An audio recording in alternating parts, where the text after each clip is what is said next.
Now these fittings over here are available from us in 1/2 inch, 3/4, and 1 inch, which covers most water distribution problems that you may run into. Now when you see a fitting like this, which is called a shark bite fitting, be it in 1/2 inch, here's a 3/4 here, I also think of it as a tool. When you go to your toolbox or your bag, so you got a Kennedy box or you've got a Klein bag, wherever you may have, you've got a lot of things in there. You've got tubing cutters, you've got hammers, you have torches, you have rulers, you have screwdrivers, you have all kinds of things in there. What we also have in shark bites are actually valves that are like that too. Now those valves work on the exact same principle. And give me 1 second here. Well, I'm going to have to retract on that, okay? But what they do is there is a valve that we sell here that looks just like it. And actually, there's one right here. This is a shark bite valve. So think of this as a tool. Now, you have every intention of, you got that call, water's flying out of from that burst pipe, you have to do something. But you still want it to be live. You can cut it. What you can do then is you can take your 1/2 inch, press it in on one side, press it on the other side, and you still have running water. It's still live. And you can take that with the release tool, remove it on the Tuesday following that Sunday disaster that you had, put it back in your bag, put it back in your box, and use it again. And we stock these in 1/2 inch, 3/4, and 1 inch. So you can think of this as either a permanent valve, or more likely just think of this as just an addition to your toolbox. These things are worth their weight in gold, especially on a Sunday night. So we talked about different ways to join copper. We talked about compression. We talked about shark bites. There's also another way to do it, which is the most common way, and that is soldering copper. Soldering copper is what you're going to see 90% of the time, maybe even more of that in the city. Some of you have probably soldered thousands of joints. Maybe some of you have only done a 1/2 dozen. But either way, we all know that the key to soldering copper is really just preparation, pretty much like anything else. The most important thing is preparation. So let's say that I wanted to solder a joint. What's the first thing that we have to do? You have to determine what the length is. So what happens is you're going to take it, and like anything else, what you're going to do is you're going to measure it. Now, if you want to do plumbing work, of course, you can use the tape measure, which is a carpenter's thing. Or you can do a folding rule, which is what plumbers use. You can use a folding rule. Okay?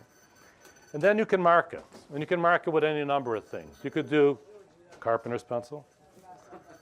Or you could do a thick round pencil, which is back at my desk back there, which is a plumber's pencil. But for copper, you can actually use a marker. And we'll forgive you. You can use a marker. If you use a folding rule, we'll forgive you. So what you do is you'll mark it, and then you have to cut it. And how do you cut it? You're not going to cut it with your hacksaw. You're going to have to cut it with a tubing cutter. And just like all tools, there's all different kinds of tubing cutters. There's mini cutters for small copper, like this one here only goes up to 7/8, which is 3/4 copper. Small cutters like these come in handy when you're working in tight quarters. There's also the junior cutter. This only goes up to 1/2 inch copper, which is 5/8. Then we have the larger cutters, like these here. And then we come with bigger cutters, like these here. All of these have a place. All of these have a purpose. And these are all good cutters. But like any other tool that you buy, the only tool that you can afford to buy is the best tool. That's the only tool that you can actually afford to buy. You can't afford to buy an inexpensive tool. No one can. Rigid is still the industry leader as far as tubing cutters and plumbing tools, be they wrenches or cutters. We stock the full complement of them. We have a mini cutter, which is a close quarter cutter like this one here. We also stock your intermediate size cutter like this one, and we stock your quick action larger cutter like these. these are the cutters that I think you should buy. These are definitely the cutters that you should buy. Just like channel locks. When you have to buy channel locks, these are slip joint pliers. But there's a reason why everyone says, hey, pass me a pair of channel locks. Because the only real slip joint pliers are channel locks. So when you think of tubing cutters, think the same way of this. Now after you made the cut with your tubing cutter, the next thing that you have to do is you have to prep the copper. Now how do you prep the copper? There's a couple different ways that you can prep it.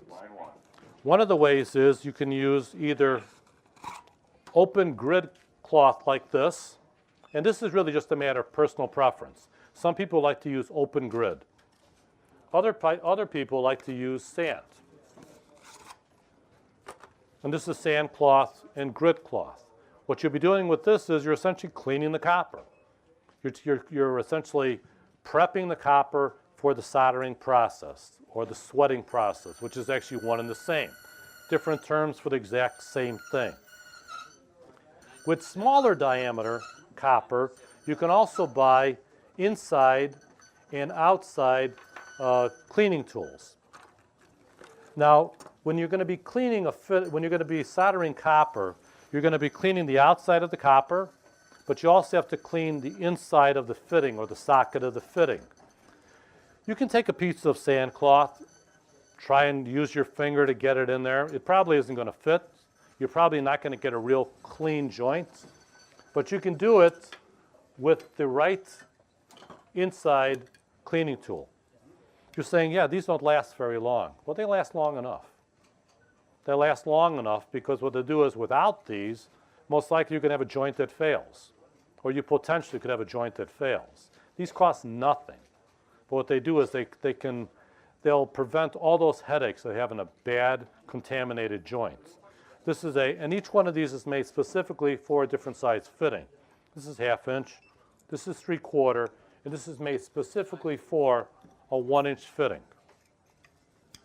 After you prep the fitting by cleaning it, the next thing that you have to do is you have to flux the fitting. And now flux is really, there's lots of different kinds of fluxes out there. And we sell 3 different kinds here. We sell this one here, which is made by a company called Ote, which is very reasonably priced and actually is actually a very good flux for the money. We have Laco, which is even better, which is every plumber on earth has used Laco one time in his career. A very, very good cleaning flux. And then we have No Corrode, which is the best flux you can buy. Any old timer out there who has any kind of mileage, any kind of gray hair, has used No Corrode at least one time in his life. Most of us cut our teeth on this, then we're given this to use, and then evolve to this. But this is by far the best flux that you can use, and we do sell it here. Now, the important thing about flux is to keep it clean. People don't keep the lid on their flux, and they wonder why it gets contaminated. Keep it clean. Keep it clean. They use brushes for this is a flux brush. They use this brush for everything but to apply flux. Keep the brushes clean, buy a box of brushes, and use them liberally and throw them away when you're done with them. There's no reason to try and save 50 cents and have a joint that leaks. So invest in good flux, invest in good tools, and I think you can pop for 50 cents for a flux brush. The next thing is your solder and your gas. At one time, everybody was using 50-50 solder, which had lead, had tin in it. A few years ago, actually a long time ago, we made the transition to using lead-free solder. Lead-free solder, just like the name implies, it doesn't have lead in it. It's primarily silver and antimony. Now, solder is sold either in 1-pounders or 1/2-pounders. This is a 1/2-pounder, and we also sell it in full pounds like these here. Because the lead had a very, very low melting point, solder like this is a little higher, is a much higher melting point. Now, for that reason, it requires more skill to be able to solder with lead-free solder than it did with the old 50-50 solder. 50-50 solder was very, very forgiving. This is not quite as forgiving. It requires a little bit more practice, a little bit more skill, better preparation, and typically higher temperature too. Now, when you're going to be soldering these joints using lead-free solder and flux, and you have it prepped already, then you have to make the choice of what kind of gas are you going to be using. Now, these are only 1-pounders, so these are really small. These are really small gases here. This is propane, and this is MAP gas. MAP gas is typically always sold in a yellow container. Propane gas oftentimes is sold either with a blue container, red container, sometimes even a green container, depending on where you're buying it. You know, what the company is, the part of the country, etc. This MAP gas, you will typically get a higher temperature burn than you will with propane. But a lot of it has to do with the torch head too. We sell different torches here, from your basic bread and butter propane torch head to a more sophisticated torch head. And when you buy the torch heads there, you will find that there are torch heads that you can purchase from us that you can use for either you can use for propane gas only, or you can use them for propane and MAP gas. So that's up to you. This torch over here, this torch head over here, is a very simple self-igniting torch head. And when I say self-igniting, torches typically, an old-style torch head, you essentially would take the torch head, screw it onto the top. You heard that. You take the torch head, screw it onto the 1-pounder or whatever it may be. It's very important that you don't cross-thread the head. If you cross-thread the head, you bought yourself a new head. There's no way to be able, really, you just bought yourself a new head. No ifs, ands, or buts about it. Not fixable.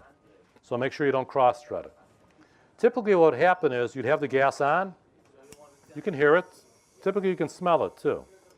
Gas doesn't really have that smell to it. It's an additive to it to let you know that gas is present. It's like a sweet, like a sickening smell. These gases here actually hover close to the ground too. So they don't usually rise. They usually hover pretty close to the ground. This is called a self-igniting torch. So what I've done is I essentially have the gas going, and what I've done is I've created a spark in here that's ignited the gas. Now I'm talking to you.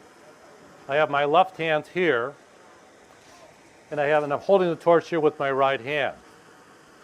But the reason I point that out is whenever you have a torch on, whenever you're sweating copper, what you need to do is you need to concentrate on what you're doing. Don't talk. Pay attention to this. Because as soon as I'm doing this, talking to you, invariably I'm going to put my hand right through that flame right here. So what you're working with, whenever you're working, the most important thing is no distractions, no cell phones, no pagers, no nothing. What you're doing is you're working, and just concentrate on this. Well, I want to thank you once again for joining us. I had a lot of fun. I hope that you found this to be informative and interesting. And if you need anything, if you need to buy any torches, gas, tubing cutters, valves, fittings, or pipe, we have all that's available in the plumbing area here at Clark Devon. And once again, thank you for being our customers. Thank you for the support.